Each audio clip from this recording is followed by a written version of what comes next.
May kwento si lola ko ang tungkol sa kapitbahay nilang si Ursula. Isang mayaman at maraming katulong. Moldita at naniniga. May mga kumakalat na tsismis na isa daw itong aswang. Lagi siyang tumitingin sa baba o yumuyuko kapag kinakausap. Mahilig mamigay ng kamote, mani at suman. Sabi pa nga ng mga matatanda sa lugar, si Ursula daw ay matandang matagal nang nabubuhay sa mundo.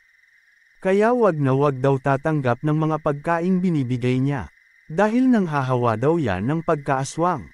Minsan pa nga daw kapag may buntis sa kanila lola nilalapitan daw ito at hinahapuhap ang tiyan na tila baga naglalaway.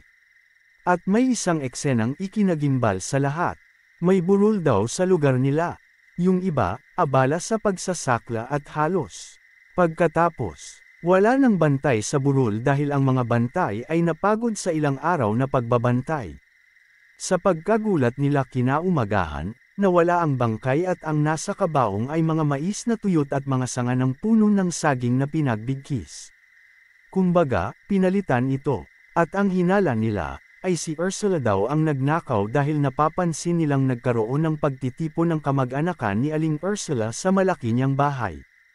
Ang pinakamalupit na ikinwento sa kini Lola ay nang biktima daw ng buntis si Ursula at di nagtagumpay, dahil ang asawa ng buntis ay nahuli niyang bumababa ang dila ng aswang.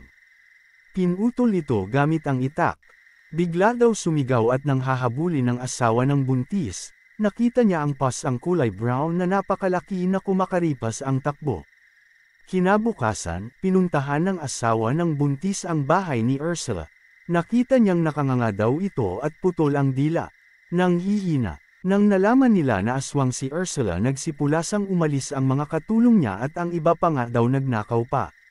Di na rin pinatay ng lalaki dahil alam niyang ang aswang na iyon ay di na magtatagal at mamamatay rin.